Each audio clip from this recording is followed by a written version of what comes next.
this is damage control from a company that sounds absolutely terrible to work for. I thought this was a really interesting post here. This is this post over on X. This is from Thomas Mahler. And Thomas Mahler is the CEO and creative director of Moon Game Studios. Now, what is Moon Game Studios? What are some of these games that they've done? Well, as pointed out by Mark the Cyborg, they've done the Ori games. They're doing a game called No Rest for the Wicked right now. So the Ori games you may recognize as this little guy here. Pretty popular games. So they've done well, and they are independent. So let's go back to this post here from Thomas Mahler, the CEO of this company. It says, I already know I might get myself into trouble once again by posting this, but I just replied to Maurice Weber, a German journalist who is affiliated with the German outlet GameStar. Now, Maurice Weber, here he is right here. He's posting here. He says, I do think it's especially important these days that we always remind ourselves to try to keep an open mind and try to understand even those who think differently than we do. Here's my response to him complaining about people who are apparently fed up with woke culture. Okay, so this is a longer post, but we're going to read through it because it makes a lot of sense.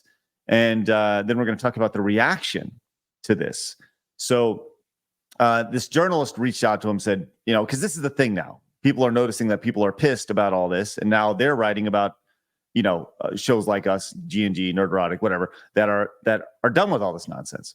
And he says, I think it all makes sense, Maurice. This is basically a backlash against cancel culture and similar phenomenon because everyone has had enough of that nonsense. I'd suggest that you take a more nuanced view, especially since you're positioned yourself as a journalist. Yet you often display a narrow-minded attitude and don't seem to question what's actually going on. And that is something we should expect from a journalist.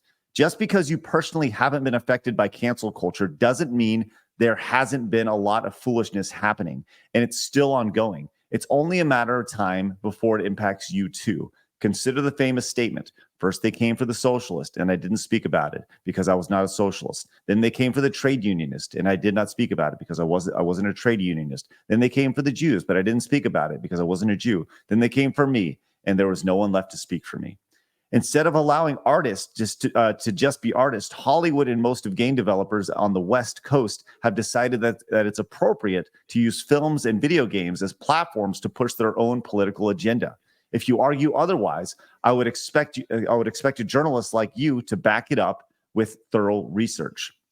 Moreover, it's become the norm to point fingers at others, particularly at those who may think differently than us, rather than allowing others to be different and listening to them regardless. We attack them outright. It's frankly eerie, reminiscent of old Nazi tactics. Anyone who doesn't conform is ridiculed, and it's suggested they may be shamed, fired, and have their careers destroyed. This has been the approach over the past few years, and I know plenty of people whose careers have been devastated by trivialities and misinformation, and they continue to suffer today. You seem unaffected, and thus you refuse to consider a more open perspective. Your lack of empathy in this matter is not only unhelpful, but also shows a considerate amount of ignorance. Allow me to play critic for a moment. At GameStar, you do the same thing. Instead of cleaning your own house, you wield the, quote, we report and earn from our articles. But be aware, those guys are the real villains narrative. Just to ensure the spotlight never falls on you, aligning yourself just so. That's precisely why we've cut you off. We find such morally dubious practices unacceptable and refuse to support them.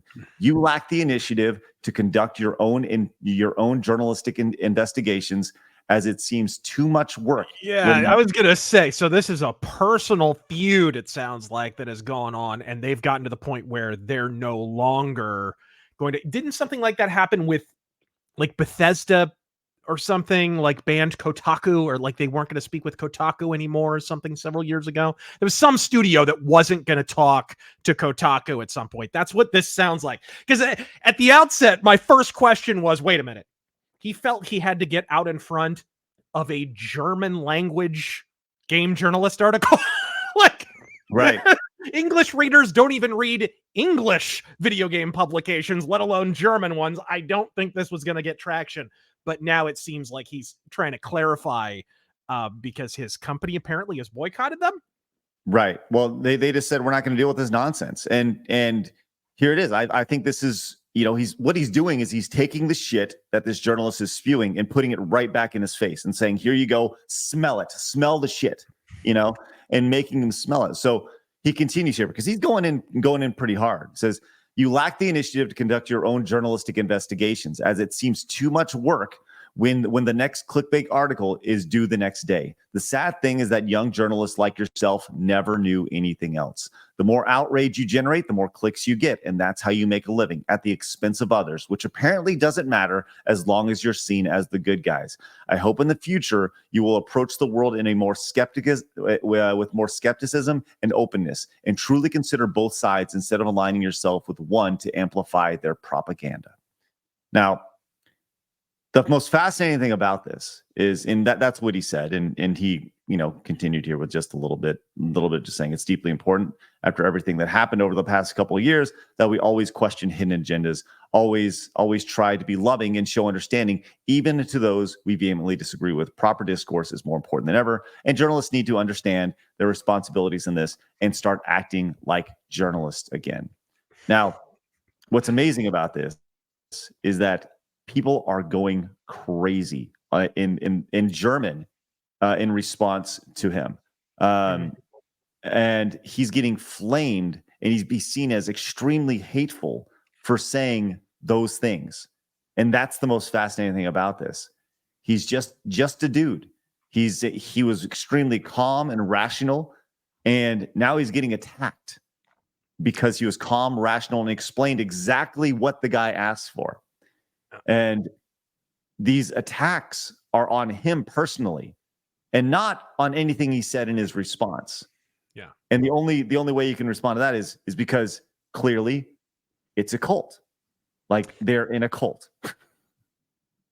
Yes, and this is a consistent tactic. There was a great I'm trying to think of what the show was. It was from the 1950s that would, talk about various social issues or whatever. It was just an old black and white show. And on one of them, they read from a pamphlet, actually, that was given out to members of the Communist Party USA.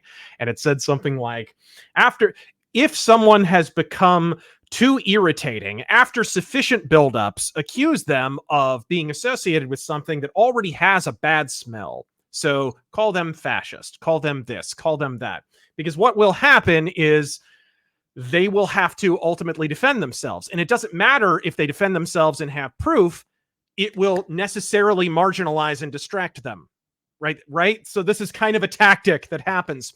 This is one of the reasons that you constantly see these kind of ad hominem attacks in response to something that's relatively reasoned. It's why it's honestly best in most cases to simply reply, mock, ignore. Reply, mock, ignore. Because the more you engage and the more you assume that they're engaging in good faith, the more they're going to exploit your intent to engage in good faith. And we've seen this, dozens and dozens and dozens of times. It's the most rational, calm people who get absolutely excoriated in public because they try to reason with people who are not really about this issue. The old phraseology is, it's never the issue. The issue is always the revolution, in this case, the cultural revolution, the politics, the constantly being politically engaged in that extreme mode. Once you understand that, man, it's liberating because you can just let this run off your back like so much rainwater. Well, it continues here as naturally this guy is being attacked, and we're going to go over to Grums here for pointing this out. And I wanted to watch a little bit of this because this is a really great example of, this is just fascinating stuff. So this is from Grums. He says, in case you're wondering why Phil Weber, the narrative director of CD Projekt Red, and that's Witcher and Cyberpunk, is attacking Thomas Mahler for speaking out, CD Projekt Red has become woke and is pandering to ESG investors. See their own video. So here is the video, and I want to watch just a couple minutes of this. And there's about 2.5 minutes in. I want to hear what he has to say, and then I want to make it a simple observation. So let's go ahead and take a look here. My name is Piotr Nierubowicz. I'm a member of the board and CFO at CD Projekt. I'm also personally involved in a range of environmental, social, and governance initiatives, ESG for short, and I'm responsible for CD Projekt Group's reporting in this matter. I would like to present our strategic approach to ESG issues in the context of our business. This approach reflects our identity and our values.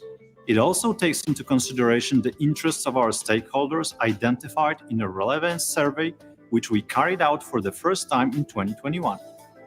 The survey produced a list of ESG. By the way, keep in mind what was happening in 2021, right? Right after all this stuff, like they're asking what their quote unquote stakeholders are. Well, their first and most important stakeholder, you know who they are, right? The Polish government. There you go. Right. They took millions and millions and millions of dollars in order to develop Cyberpunk, and before that, The Witcher, and what they're essentially a company subsidized by the Polish government. That's, I mean, that was a recipe for disaster right from the beginning. Right. Well, let's go and continue here because about 30. So we're going to fast forward about 30 seconds because there's a very strong observation I want to point out real quick. Not shy away from confronting socially important topics in the stories we tell. Our games depict social inequalities, the various paths people take through life, and the problems they face. We want to make sure that the characters populating the worlds we create represent a diverse set of mindsets, social groups, and backgrounds. In The Witcher 3 Wild Hunt, we tackled the issue of domestic violence, strained family relationships, and discrimination. Cyberpunk 2077, on the other hand, addresses alienation and dehumanization of society. Our products reach millions of people around the world, so we want to focus on what's important and encourage gamers to reflect upon the choices that surround them. Why? Like that last statement, like, just listen to this last statement real quick. This is we had forewarning of this approach in 2020. I mean, some of this they were making statements and videos similar to this, not quite as upfront, but similar to this ahead of this game's release. So, you know, if you gave these guys money after the fact, like who are you blaming? Are you blaming them? You better not pipe up now because you didn't say anything then. I did. I talked about it in my review and I got shit for it. I often do. But, you know, you got no one to blame but yourself if you gave these guys your cash. 100%. 100%. But let's go and continue. Let's see how diverse they truly are. Encourage gamers to reflect upon the choices that surround them. The second important aspect relates to our team. Okay.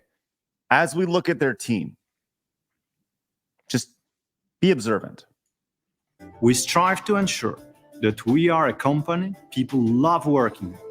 We give our team members the opportunity to engage in ambitious projects and pursue unique career development paths. This is hilarious if you know about the controversy with CD Projekt's work environment. That's what a lot of this is right here. Do you remember that? Go ahead. Tell me.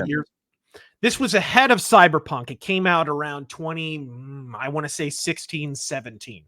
There were a bunch of employees. Nobody had heard of this website called Glassdoor. It was just getting more and more popular.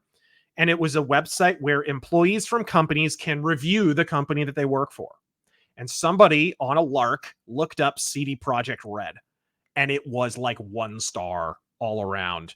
Just we get overworked. The people were the big story was that it basically gave away that Cyberpunk 2077 was going to be a turd because they were talking about the development problems that game was having.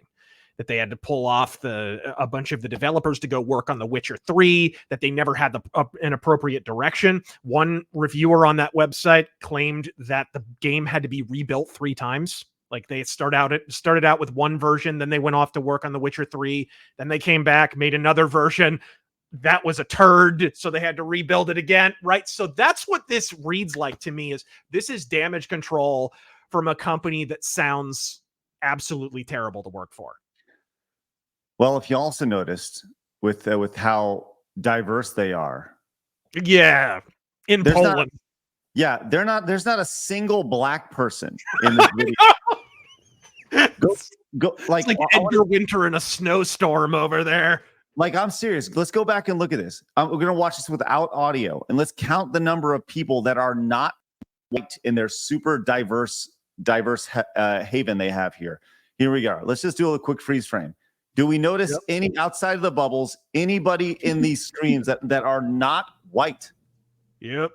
We're so what is diverse. Interesting is they are, in terms of nationality, very diverse, and there's a good reason for that. Native Polish game developers have already worked for CD Projekt, and a lot of them have moved on because it's a terrible work environment. So they have to hire outside of Poland, but they're primarily hiring from where, right? Like Western countries, England, France, Germany, some Americans, right? Mostly Caucasians. That's what this is about. But most of these people, probably not Polish. Well, as you continue to, I get that it's not the United States. I get it, right? I totally understand that. But so get off your fucking high horse. That's all I'm saying. Like, don't tell me how diverse you should be when you are the least. Like, fucking hire people from other parts of the world that reflect that diversity. You fucking hypocrites. Like, that's the thing that drives me the most crazy about it is no. They'll just put cringy gay characters in their games that people pretend are good. That's how they deal with that. The diversity is virtual. just like their ethics. All right, there you go. I can't deal with these fucking clowns. Anyways, good on that game dev for just wrecking that guy and laying down cold hard facts.